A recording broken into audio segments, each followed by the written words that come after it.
और पूरी की पूरी शेल्टर जो है ना वो मैं फ़िलहाल गली में ले आया। टेक्निकली गली में हमारे नहीं आती क्योंकि जैसे बात है जो तार वारे ना बहुत नीचे आके तरपाल देख रहे हो बहुत नीचे बना हुआ है गायों की वजह से, तो इसलिए।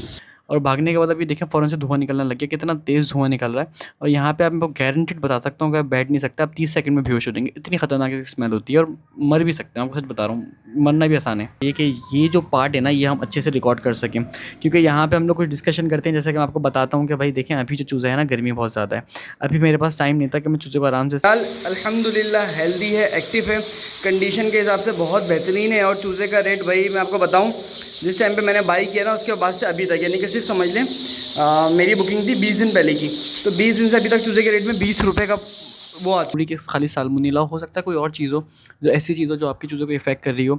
साल्मोनेला के अलावा इकोलाई या फिर योग सैक इन्फेक्शन या किसी भी किस्म का उसका नेवल इन्फेक्शन हो, तो उन सारे इन्फेक्शन को ख़त्म करने के लिए कोई आप ब्रॉड स्पेक्ट्रम इस्तेमाल कर सकते हैं। यानी कि ब्रॉड स्पेक्ट्रम एंटीबायोटिक जो होती है वो किसी एक स्पेसिफिक बैक्टीरिया या पैथोजन के लिए नहीं होती, ये बेसिकली मल्टीपल चीज़ों के लिए होती है। 35% के करीब आ जाओगे, अमाउंट इफेक्ट लगेगा, जाहिर सी बात है थोड़ा सा अमाउंट बढ़ेगा आपका, तो 35% प्रॉफिट आएगा, लेकिन वो 100% सूद होगा, वो हराम होगा।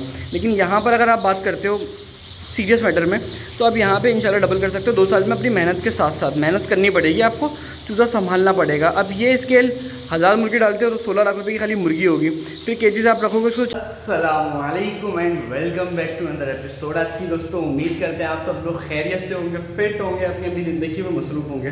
तो भाई आज की जो ये वीडियो है ना, बेसिकली आप देख रहे हो सारी जगह की अच्छी से सफाई हुई भी है, जगह साफ़ सुथरी लग रही है काफ़ी हद तक। तो अब जो आप समझ गए होंगे कि भाई आज अल्हम्दुलिल्लाह हमारे पास चूज़े आने वाले हैं, और लेयर का तकरीबन 1000 के करीब चूज़ा आएगा इंशाल्लाह ताला। हल्की फुल्की क्या पता ऊँच हो जाए, तो इसलिए आज की वीडियो अगेन इंटरेस्टिंग होने वाली है। और आज में साथ साथ एक और चीज़ भी है, वो ये है कि मैंने यहाँ की फ्यूमिगेशन भी करनी है। किस तरह करनी है, क्या करनी है, आप में से कुछ लोगों को पता है, जो पुराने लोग हैं उनको हम बता देंगे कि हमने किस तरीके से करनी है।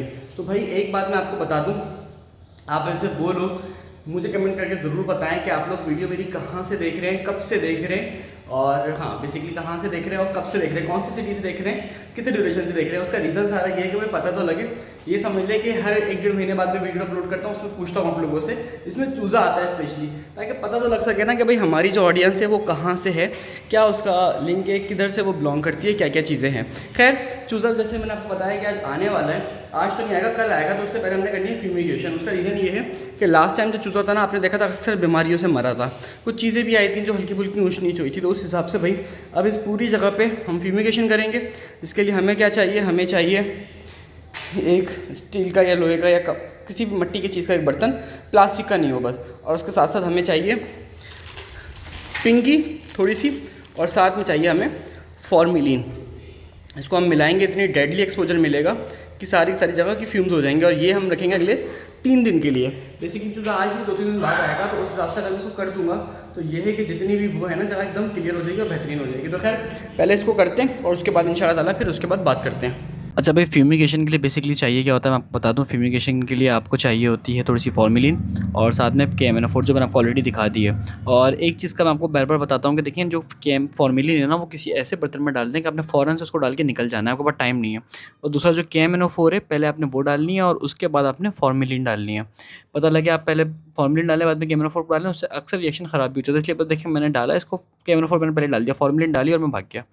और भागने के बाद अभी देखें फ़ौरन से धुआँ निकलने लग गया, कितना तेज़ धुआँ निकल रहा है। और यहाँ पे आपको गारंटीड बता सकता हूँ कि आप बैठ नहीं सकते, आप 30 सेकंड में बेहोश हो जाएंगे, इतनी खतरनाक स्मेल होती है और मर भी सकते हैं। आपको सच बता रहा हूँ, मरना भी आसान है। अच्छा भाई क्या कहते हैं, आप लोगों को कहा था कि इंशाल्लाह चूज़ा आने वाला है, और इस बात को अच्छा खासा टाइम हो गया। जब हमारा पहला वाला पार्ट रिकॉर्ड हुआ उसको अच्छा खासा टाइम हो गया, अच्छा खासा जितनी डिटेल्स आपको देर से देंगे। अभी कहानी सारी ये है कि सुबह के बज रहे हैं इस टाइम पे तकरीबन 6, ठीक है, और चूज़ा हमारा आ गया है और मैंने अभी कुछ भी नहीं किया हुआ। तो ज़रा जल्दी से मैं वो कागज़ बिछा कर उसको चूज़े को पिक करने जाऊँगा, चूज़ा पिक करेंगे और उसके बाद बात करेंगे। बाकी आप इसके ऊपर मिट्टी देख के समझ गए होंगे कितना ज़्यादा टाइम हो चुका है। डिटेल आपको देंगे ज़रा सा थोड़ी सी देर के अंदर। एक्सपेक्टेशन से ज़्यादा देर हो गई और एकदम से जो ना फिर रात को कन्फर्म हो गया चूज़ा सुबह पहुँच जाएगा तकरीबन 4-4:30 बजे तक। तो चूज़ा अपने टाइम पर पहुँच गया ऑलमोस्ट। लेकिन ये है कि अब हमने अपना काम नहीं किया, तो इसलिए हम अपना काम जल्दी से निपटा के उसका फिर बात करते हैं आप लोग से, ठीक है। अच्छा भाई कहानी क्या हुई थी, मैंने आपको बताया कि यार मैंने कहा बाकी लोगों को भी अंदाज़ा हो जाएगा कि मुझे पूरी उम्मीद थी कि चूज़ा आ जाएगा, लेकिन चूज़ा तकरीबन अच्छा खासा लेट हो गया। और अब कभी हफ्ते की टाइमिंग, कभी 10 की, यानी कि 21-22 को आना था, फिर 29 को हुआ, फिर ऑल लेट हुआ, फिर ऑल लेट हुआ, फिर इसके तकरीबन 8-9 पे कहानी चली गई, 7-8-9 पे चली गई थी कहानी। तो इतनी पुरानी देर हो जाती है। तो अक्सर उन लोगों के लिए वीडियो बहुत हेल्पफुल होने वाली है जो लोग हमसे चूज़ा बुक कराते हैं या फिर किसी और से बुक कराते हैं, फिर उसके बाद बोलते हैं सेम टाइम पे नहीं मिला। देखें, ये है लाइफ स्टॉक। ये ऐसी चीज़ नहीं है कि आप कोई ऐसी चीज़ है कि आपने बनाई और आपने बेच दी। ये सांस का मामला है। अब फॉर एग्जांपल एक हैचरी है, उसके पास 1 लाख चूज़ा हैच हो रहा है। उसने फार्मर से ऑर्डर लिए हुए 9,000 के, 90,000 चूज़े के, और उसके बाद जो रिमेनिंग ऑर्डर है वो 2-2 हज़ार, हज़ार, 4-4, 5-5 हज़ार वालों को दिया हुआ है, ठीक है। अब हुआ क्या, अब वो चूज़ा उसकी प्लानिंग के हिसाब से था कि यार मेरा इतना चूज़ा निकलेगा। फॉर एग्जांपल उसने 1,40,000 अंडा लगाया, 1,30,000 अंडा लगाया, उसमें उसकी प्लानिंग है कि 1 लाख अंडा निकलेगा।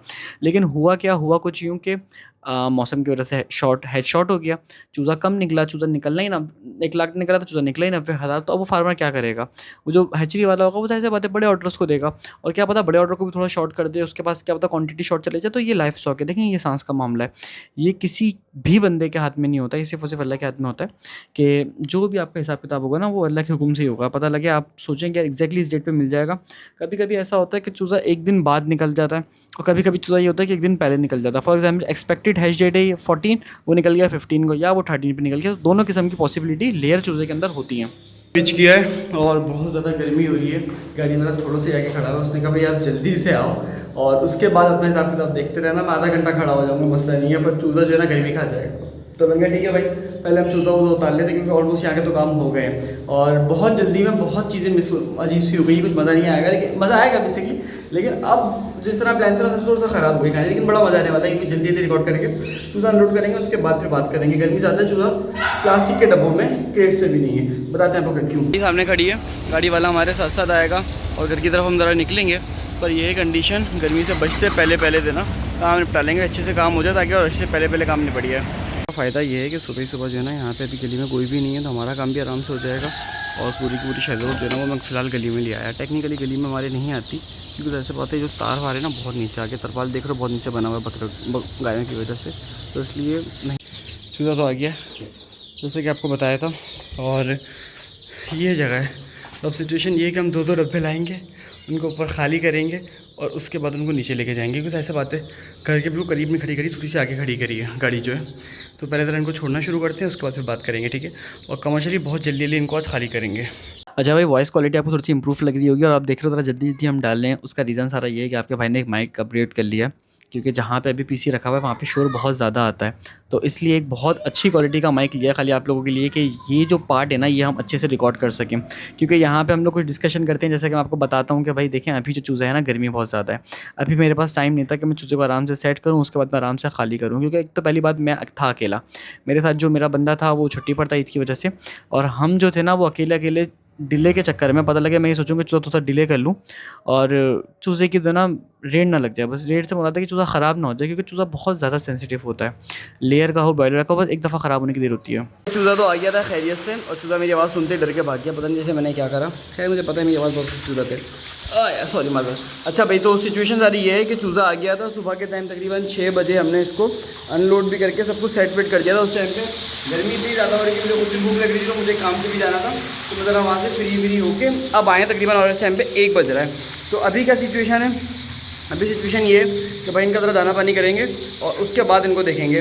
भाई टोटल जो चूज़े की क्वांटिटी है ना वो ऑलमोस्ट 2000 के करीब है माशाल्लाह से। और चूज़ा जो है ना फ़िलहाल अल्हम्दुलिल्लाह हेल्दी है, एक्टिव है, कंडीशन के हिसाब से बहुत बेहतरीन है। और चूज़े का रेट भाई मैं आपको बताऊं, जिस टाइम पे मैंने बाई किया ना उसके बाद से अभी तक, यानी कि सिर्फ समझ लें मेरी बुकिंग थी 20 दिन पहले की, तो 20 दिन से अभी तक चूज़े के रेट में 20 रुपये का वो आ चुका है रेट में। तो ना फ्लक्चुएशन आ गई, स्पेकुलेशन तो नहीं, फ्लक्चुएशन आ गई है, और रेट जो है ऑलमोस्ट 20 रुपये ज़्यादा हो गया। क्योंकि अब जो टाइम है ना, अब वो गोल्डन टाइम है चूज़ा प्लेस करने का। फॉर एग्जांपल अभी जैसे कि मैं आपको बताऊं, दाना पानी करने से पहले एक काम करते हैं ना भाई, चल के फिर बात करते हैं। अभी जैसे कि टाइम चल रहा है ना, वो चल रहा है ऑलमोस्ट जून का, ठीक है।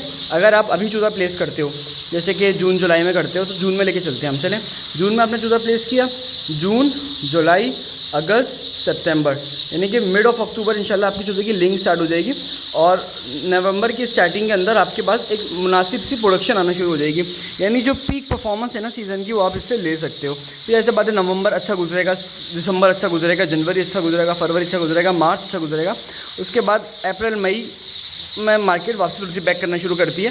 बट इस दफ़ा माशाल्लाह से इतना अच्छा रहा कि लोगों को पता है जिनके पास माल था बचा हुआ कि रेट कितना अच्छा रहा। देखिए बीमारियाँ भी अपनी जगह होती हैं, लेकिन जो उसमें छोटा फार्मर होता है ना, जैसे कि जिसके पास क्वांटिटी कम होती है, उसके बहुत ज़्यादा फ़ायदे होते हैं। खैर इस छोटे फार्मर वाली बात को हम ज़रा बाद में करेंगे, पहले इनका ज़रा दाना पानी कर दें, क्योंकि ये दोनों बहुत ज़्यादा भूखे रहते हैं और इंशाअल्लाह ताला फिर डिटेल पर हम गुफ्तगू करेंगे और फिर हम चीज़ों को और बेहतर तरीके से डिस्कस करेंगे। ठीक है। अच्छा भाई, क्या कहते हैं, कुछ इंपॉर्टेंट चीज़ थी जो मैंने कहा आप लोगों को बता दूं कि देखें लाइजोविट और ऑगमेंटिन जो है ना, ये समझ लें, और ट्राइफिल जो होगा ये बेसिकली शुरू में चूज़े के लिए बहुत ज़्यादा हेल्पफुल होती है। फॉर एग्जांपल अगर मैं बात करूं कि हमारे यहाँ जो चूज़ा होता है ना, वो नॉर्मली बहुत सारे बैक्टीरियल इन्फेक्शन से ऑलरेडी इन्फेक्टेड होता है। फॉर एग्जांपल जैसे कि साल्मोनेला हो गया, इकोलाई हो गया, ये सब उसको या तो हैचरी से मिल जाता है या कहीं ना कहीं पेरेंट से मिल जाता है। इकोलाई तो खैर पेरेंट से नहीं मिलता, लेकिन साल्मोनेला पेरेंट से मिल जाता है। अब ये बैक्टीरियल इन्फेक्शन है, इनको ग्रोथ होने के लिए कोई ना कोई एक अच्छा इन्वायरमेंट चाहिए होता है। तो इसलिए अगर आप शुरू में एंटीबायोटिक देके इनको सप्रेस कर दोगे ना, क्योंकि तो ख़त्म नहीं होते 100%, लेकिन ये सप्रेस भी होगा तो फिर आपको एक अच्छा टाइम निकाल देंगे। जब तक चूज़ा इम्यून अप हो जाएगा तो चूज़े को इफेक्ट नहीं करेंगे। तो ये मसला सारा ये है कि अगर आप बाहर के बुक्स में देखोगे ना, तो डे 1 पे कभी भी वो एंटीबायोटिक्स नहीं बताते। नॉर्मली वो लोग क्या रिकमेंड करते हैं, वो लोग रिकमेंड करते हैं कुछ इस तरह की चीज़ें, जैसे कि अगर मैं बात करूँ कि वो आपको रिकमेंड करेंगे कि आप यूज़ करो मल्टीविटामिन्स यूज़ कर लो, या फिर उसके अलावा आप इस तरह की चीज़ यूज़ कर लो कि जैसे चूज़े को इफेक्ट ना हो, मल्टीविटामिन्स या सपोर्टिव इलेक्ट्रोलाइट्स, इस तरह की कोई ना कोई चीज़। लेकिन यहाँ पर हम लोग एंटीबायोटिक्स भी साथ इस्तेमाल करते हैं। लाइजोविट जो है वो बेसिकली विटामिन एक अच्छी स्ट्रेस फ्री चूज़े के लिए हेल्पफुल होता है, लेकिन जो ऑगमेंटिन, ट्राइफिल है, ये सब तो एंटीबायोटिक है।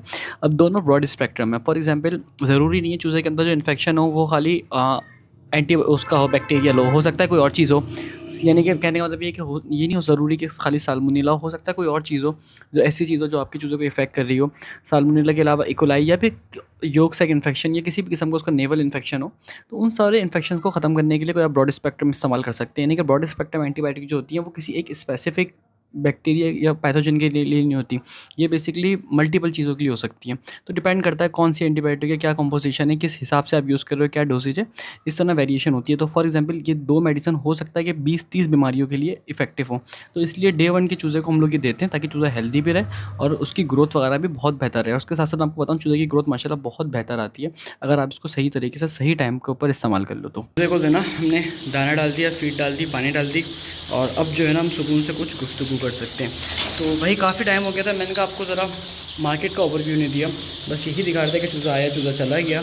अब आहिस्ता आहिस्ता चीज़ें हम बेहतर करेंगे। देखें टाइम लगेगा थोड़ा सा रूटीन में आने में, क्योंकि अब थोड़ी सी जिम्मेदारी चेंज, थोड़े से काम चेंज होगा, थोड़ी सी चीज़ें चेंज हो गई, बस ऐसे बातें, थोड़ी सी मसरूफियत ज़्यादा हो गई। लेकिन मैं कोशिश कर रहा हूँ किसी तरीके से मैं वापसी इस तरफ आ सकूँ। तो वही सिचुएशन सारी ये है कि अभी जो, जैसे मैं आपको बताऊँ, तो चूज़ा जो है हमारा, वो मैं आपको बता रहा था कि जून जुलाई जो होता है वो बेसिकली बेस्ट टाइम होता है डालने का। अगस्त में भी डाल सकते हो, सितंबर में भी डाल सकते हो, क्योंकि ऐसा नहीं है कि आपने सीज़न ज़रूरी नहीं इस साल लो, आप अगले साल भी ले सकते हो। लेकिन इस साल अगर सीज़न लेना है आपने तो आप अच्छा प्रॉफिट्स निकाल सकते हो, क्योंकि देखो लेयर की मार्केट किस तरह ऑपरेट करती है आपको मैं ज़रा समझाता हूँ। लेयर की मार्केट इस तरीके से काम करती है कि आप जो हो ना, आप अपना माल तैयार करो, ठीक है। आपने अपना माल तैयार किया, उसके बाद आपने 6 महीना जो हमारा पीक का टाइम है ना, उसमें आपने प्रॉफिट पे काम किया। उसके बाद जो आगे वाले 6 महीने तो उसमें प्रॉफिट मोस्टली आप नो लॉस नो प्रॉफिट पे खड़े होते हो, या कभी कभी आप लॉस पे भी खड़े होते हो, कभी कभी प्रॉफिट पे भी खड़े होते हो। जैसे कि इस साल का मैंने आपको बताया, अंडे का रेट देखो, गर्मी में इतना ज़्यादा अंडे का रेट है, तो उसकी 2 वजूहत हैं। एक तो जो फार्म्स हैं उनके पास बीमारियाँ ज़्यादा आई हैं, क्योंकि जैसे पता है फार्म में मिसमैनेजमेंट ज़्यादा होती है, बहुत सारी चीज़ें होती हैं। लेकिन उसके अलावा जो छोटे स्केल पर करने वाला है उसके लिए वो बेनिफिशियल है। फॉर एग्जांपल अगर मैं यही चूज़ा किसी फार्म पर पालूँ तो मेरी जो मोर्टेलिटी होगी वो नियरली अराउंड 5 to 7% होगी। लेकिन अगर यही चूज़ा मैं अपने घर पे पालूँ तो 1 से 2% मोर्टेलिटी आती है, अगर मैं कोई बेवकूफ़ी ना करूँ, यानी कि एक्सीडेंटली तौर पे कुछ चूज़ा मरे तो मरे, लेकिन बैक्टीरिया से या किसी और वजह से नहीं मर सकता, ठीक है ना।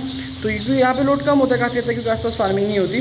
टेक्निकली बुक के अकॉर्डिंग ये रॉन्ग है, हमें फार्मिंग दूर इलाकों से करनी चाहिए। पर फार्मिंग के जो इलाके हैं, जैसे कि कराची में अगर आप बात करो, गडाब, मेमनगोट, इस तरह के जो एरियाज़ हैं, यहाँ पे इतनी अच्छी फार्मिंग नहीं होती। मेमनगोट में सुनने में आया बेहतर हो गई, गडाब में भी सुनने में आया बेहतर हो गई, डिपेंड करता है कौन से एरिया, किस तरह का एरिया। अभी लोग कर भी रहे हैं गडाब में, 2-4 दिन को अपने ब्रॉयलर चूज़ा डिलीवर किया था, लेयर भी डिलीवर किया था। खैर सिलेक्शन देख लेना आसपास के कितने फार्म्स हैं, कितनी दूरी पर हैं। एक प्रॉपर वे होता है, फॉर एग्जांपल 3 किलोमीटर का डिस्टेंस हो, 5 किलोमीटर का डिस्टेंस हो, ज़मीन कैसी है, हवा कैसी है, किस रुख पर है, बहुत सारी चीज़ें कैलकुलेटेड होती हैं। तो आप लोग अपने हिसाब से सर्च करके एक दफ़ा देख सकते हैं। मैं ये नहीं कहना चाह रहा कि वहाँ पर फार्मिंग नहीं होती, होती है, लेकिन थोड़ी सी शायद टफ हो जाए। तो ये बात हो गई। तो अब मैं बात करता रेट्स की। तो फॉर एग्जांपल अब जो 6 महीने ना, 6 महीने आपने अच्छा प्रॉफिट अर्न करना है। अब 6 महीने में आप ये है कि अगर आपने 1 साल निकाल लिया, जिसमें एक 6 महीने आपने नो लॉस नो प्रॉफिट पे गए और एक 6 महीने आपने प्रॉफिट कर लिया, तो पॉसिबल चांस ये होता है कि आप 1 साल के अंदर अपने बर्ड्स की जो अमाउंट है ना वो रिकवर कर लोगे। फॉर एग्जांपल, अगर ये लेयर का चूज़ा आपको पालने में 1500 रुपये कॉस्ट कर जाता है, 1500, 1600, 1400, 1300, डिपेंड करता है आपकी अपनी मैनेजमेंट पे, कॉस्टिंग पे, रेंट, लेबर, 10 चीज़ें होती हैं, तो तकरीबन 1300 से 1600 रुपये करीब बट आगे स्टैंड करता है। ठीक है, तो अगर बट आपका इतना स्टैंड करता है, हम सपोज़ करते हैं, तो उस हिसाब से आप अपने माइंड में रखें कि आपकी जो कॉस्ट है वो इंशाल्लाह ताला लाने चाहो तो 1 साल में रिकवर हो जाएगी। अब जो अगला साल है वो आपका प्रॉफिट का है, यानी कि आपके 1500 रुपये आ गए आपके पास बाहर, अब आपका जो है ना वो सारा का सारा बट फ्री है, तो उस हिसाब से फिर आपने कमाना है, और उसमें अगर आप बेहतर तरीके से रहे तो फिर डबल हो जाता है अमाउंट। तो देखें, बहुत ना होने के बिज़नेस ऐसे होते हैं जो जिसमें 1.5-2 साल में आप पैसा डबल कर सको, अगर सब चीज़ें आप बेहतर तरीके से ले सको। अब ये है कि एक्सेप्शन है इसमें, ऐसा नहीं है मैं कहता हूँ कि 100% ऐसा होता है, लॉस भी होता है भाई। अगर लॉस ना हो तो ये बिज़नेस हलाल कैसे होता है? हलाल तो नहीं होना, फिर तो फिर सूद पे आप पैसे रखो, पहले साल आप 20% का प्रॉफिट लो उसके ऊपर, चलो 20 नहीं तो 16%, 15% प्रॉफिट लो, नेक्स्ट ईयर उसी इनकम के ऊपर आपको तकरीबन 20% मिल जाएगा, तो आप तकरीबन 35% के करीब आ जाओगे। कंपाउंड इफेक्ट लगेगा, जाहिर सी बात है, थोड़ा सा अमाउंट बढ़ेगा आपका, तो 35% प्रॉफिट आएगा, लेकिन वो 100% सूद होगा, वो हराम होगा। लेकिन यहाँ पर अगर आप बात करते हो सीरियस मैटर में, तो आप यहाँ पे इंशाल्लाह डबल कर सकते हो 2 साल में। अपनी मेहनत के साथ साथ मेहनत करनी पड़ेगी आपको, चूज़ा संभालना पड़ेगा। अब ये स्केल 1000 मुर्गी डालते हो तो 16 लाख रुपए की खाली मुर्गी होगी, फिर केजीज आप रखोगे उसको 400 रुपये का पर केज पड़ेगा आपको बट का, तो तकरीबन 20 लाख रुपये की मुर्गी हो गई। और मेरे नज़दीक 1000 मुर्गी आप अपने घर की छत के ऊपर ईजीली रख के पाल सकते हो, तो कोई इतनी मुश्किल बात नहीं है, आप अच्छा प्रॉफिट उस पर जनरेट कर सकते हो। और अगर आपके पास पैसे हैं तो मैं मशवरा दूंगा कि 100, 50, 500, 1000 मुर्गी आप अपने घर से स्टार्ट लो, ज़्यादा फ़ायदे में रहोगे। अपनी छत पर से स्टार्ट लो, मैं आपको गारंटी दे सकता हूँ इस बात की, अल्हम्दुलिल्लाह, अल्लाह का शुक्र है, क्योंकि मैं फार्म पे बहुत साल काम कर चुका हूँ, 3-4 साल मैंने फार्मिंग करी है फार्म्स पे। लेकिन अगर आप एक पार्ट टाइम कुछ और भी करना चाहते हो और साथ साथ आप कहते हो कि आप 1000 मुर्गी अपनी छत पर रखोगे, तो वो 1000 मुर्गी आपके फार्म के ऊपर 5000 मुर्गी से बेहतर है, इस बात की मैं आपको गारंटी देता हूँ। अच्छा, उसका रीज़न मैं आपको समझाता हूँ क्यों। देखो, फर्स्ट ऑफ ऑल आपने फार्म किया, ठीक है, अब फार्म आपके घर से तकरीबन 30 से 40 किलोमीटर, 50 किलोमीटर दूर है, ठीक है। पहली बात, आप आना जाना करोगे रोज़। दूसरी बात, आप वहाँ पे हर वक्त अवेलेबल नहीं हो, आपका तो घर है तो आपके पास कोई भी बंदा अवेलेबल है, आप आ सकते हो। पहले आने जाने की कॉस्ट, फिर वो। दूसरी चीज़, जब आपसे दूरी होती है ना कोई चीज़, तो उसकी मैनेजमेंट इतनी अच्छी नहीं होती। वैसे बात है, लेबर चोर होती है, हर सारी नहीं होती, पर बहुत सारे जो एम्प्लॉयज़ होते हैं वो चोर होते हैं। तो वो करते क्या है, उधर से बात है आपकी चोरियाँ करते हैं, तो आप चोरी में फंस जाओगे। तीसरी चीज़ कि भाई वहाँ पे आप जिसको बेचोगे ना, जो सबसे इंपॉर्टेंट फैक्टर है मेरे नज़दीक, वो ये होता है कि वो ब्रोकर लेके जाएगा। यहाँ पे आप डायरेक्ट किसी कंज्यूमर को दे सकते हो। अगर आप एक पेटी अंडे की, जैसे कि 360 अंडे की पेटी, मैं सिर्फ एक्सपेक्टेड रेट बता रहा हूँ कि 8500 रुपये की ब्रोकर ले रहा है, चलो 8000 रुपये की लेके चलते हैं, चलो 8000 भी 6000 की लेके चलते हैं, ठीक है ना, 7000 रुपये की लेके चलते हैं। 360 अंडे की पेटी 7000 रुपये की एक ब्रोकर ले रहा है, तो आप उस पेटी को आराम से 7600 रुपये में सप्लाई कर सकते हो। हम सपोज़ करते हैं कि भाई आपके पास जो है वो ऑलमोस्ट कितनी मुर्गी है, 1000 मुर्गी है। देखिए कैलकुलेशन बड़ी है, पर यही आप 100 पे अप्लाई कर सकते हो। चलो हम 100 पे, हाँ चलो 100 पे अप्लाई करते हैं, ताकि सबके लिए आसानी हो जाए और कोई छोटे स्केल पे गंदा काम करना चाह रहा है उसको समझ में आ जाए। तो फॉर एग्जांपल, एक बंदा है, उसके पास तकरीबन 100 मुर्गी है, 1600 रुपये के हिसाब से 1,60,000 रुपये की मुर्गी हो गई। 400 रुपये का केस, तकरीबन 2 लाख रुपये के अंदर आपका ये पूरा सेटअप रेडी हो गया, जिसमें कंस्ट्रक्शन कॉस्ट मैंने नहीं इंक्लूड करी, खाली मैंने इसमें वो कॉस्ट डाली जो मोटी मोटी सी कॉस्ट है, ठीक है। अब इसके अंदर हुआ क्या, आपके तकरीबन 2 लाख रुपये माल तैयार हो गया। अब वो 100 मुर्गी जो है वो डेली का आपको 90 अंडा दे रही है, और 3 दिन के अंदर, अगर हम उसको 3 से 4 दिन के अंदर, वो 360 अंडा हो जाता है, ठीक है। 360 अंडा हो गया। अब वो आप डायरेक्ट किसी को बेचोगे तो आपको तकरीबन 7000 रुपये का बेच रहे हो, लेकिन जब आप ब्रोकर को बेचोगे 500-600 का प्रॉफिट आपका बढ़ जाएगा। इसी हिसाब से 500-600 का मतलब आप समझते हो कि देखने में शायद आपका पर डे 200 रुपये आ जाते हैं, पर डे 200 रुपये लग रहा है, पर ये सिर्फ 100 मुर्गी है, और महीने के एंड पे 6000 रुपये आपका एक्स्ट्रा होगा। अब सोचो आपने 1000 मुर्गी डाली है, तो महीने के एंड पे ये आपके 6000 रुपये 60,000 रुपये हो गए, समझ रहे हैं आप। तो ये मोटी मोटी चीज़ें जिसको आप लेके चलोगे तो बहुत अच्छा प्रॉफिट आ जाता है। सेकंड, आपके आने जाने की भी कॉस्ट बच गई। सेकंड, आपकी जो लेबर है वो भी काफ़ी हद तक कम हो जाती है, क्योंकि आप कुछ काम खुद भी कर लेते हो, कुछ डिपेंडेंट हो जाते हो, तो बहुत सारी चीज़ें आपकी बैलेंस हो जाती है। बस शर्त क्या है घर पे फार्मिंग करने की, आपके पास एक अच्छी जगह हो, एक अच्छी खुली छत हो, जैसे सामने आपको छत दिख रही है, एक अच्छी छत हो, खुली छत हो, पॉसिबल है अगर 3 से 14 फ्लोर पे तो वेल एंड गुड है। बाकी आप किसी भी आबादी वाले इलाके में कर लो, कुछ भी हो जाता, मसला नहीं है। मैं आपको अपना इलाका दिखाता हूँ, यहाँ पे टाइम पे 2 चूज़ा पड़ा हुआ है। खैर ये पूरा नहीं पलेगा, आगे जाके पलता है दूसरे सेटअप पे, लेकिन ये मेरा एरिया है। हमारा एरिया इतना ज़्यादा डेवलप नहीं है, जैसे बात है। तो ये है कि फिर भी इतना घुस के एरिया है, यानी कि इतना कंजस्टेड एरिया, उसके बावजूद भी जो है ना हम यहाँ पे फार्मिंग करते हैं और अल्लाह का शुक्र है कोई मसला नहीं होता। हल्के फुल्के मसाइल आते हैं, अगर आप सफाई नहीं करो तो जैसे बातें आ जाते हैं, लेकिन अल्लाह का शुक्र है 4-5-6 साल से आप देख रहे हो यही बड़ी फार्मिंग चल रही है। फार्म पे भी होती है, यहाँ पर भी होती है, मिक्स चल रही होती है। तो ये कुछ बातें थी जो मैंने सोचा आप लोगों को बताऊँ, समझाऊँ, गाइड करूँगा भाई किस तरीके से आप कर सकते हो। आई होप कि वीडियो आपको अच्छी लगी हो। वीडियो अच्छी लगी तो वीडियो को लाइक कर देगा। साथ में अगर उनसे पोल्ट्री फार्मिंग सीखना चाहते हैं तो फार्मिंग का कोर्स भी बाय कर सकता है, जिसकी फीस है 2500 रुपीज़। कोर्स की मज़ीद डिटेल के लिए आप मेरे व्हाट्सअप नंबर पर मुझसे कॉन्टैक्ट कर सकते हो। अच्छा, मैं आपको पर्सनल बता दूँ, कोर्स किन के लिए बेनिफिशियल है। कोर्स उनके लिए बेनिफिशियल है जो वो लोग फार्मिंग कर रहे हैं या करना चाह रहे हैं, क्योंकि मुझे खुद फार्मिंग करते हुए 6 से 7 साल हो गए अल्हम्दुलिल्लाह। साथ में जो मेरी डिग्री है वो कराची यूनिवर्सिटी से BS पोल्ट्री साइंस है, ऑन स्पेसिफिक। ऐसा नहीं है कि एग्रीकल्चर या लाइफ स्टॉक पर है, हम स्पेसिफिक पोल्ट्री साइंस पर, और यही मेरी एक्सपर्टीज़ है। तो ऐसे बात है, अगर आप मुझसे सीखना चाहो तो आप 2500 का कोर्स हमारा बाय कर सकते हो। तीसरी चीज़ भाई, 1 से 1.5 महीने के अंदर अल्लाह ने चाहा तो, खैर टाइम नहीं आपको नहीं बता रहा मैं, कुछ करीब ही होगा या कम भी लग सकता है, 10 दिन भी लग सकता है। कोर्स की फ़ीस जो है ना वो डबल ट्रिपल होने वाली है। उसका रीज़न ये है कि कोर्स को हम अपडेट कर रहे हैं, तो ऐसे बात है जिसने उस टाइम पे बाय करेगा उस टाइम पे आपको रेटों का अंदाज़ा हो जाएगा, लेकिन जो अभी बाय करेगा उसके लिए वही कोर्स इन्हीं 2500 रुपये के अंदर इंक्लूड हो जाएगा, क्योंकि कंप्लीट कोर्स अपडेट होने वाला है। उसके लिए हमने कुछ खर्चे करे, इंशाल्लाह वो आपको नेक्स्ट या परसों की भी वीडियो में दिखाएंगे। आई होप कि वीडियो आपको अच्छी लगी। वीडियो अच्छी लगी वीडियो को लाइक कर देगा। मिलते हैं अगले एपिसोड में। अपना और अपना हेलो हेल्थ का ख्याल रखेगा। अल्लाह हाफिज़।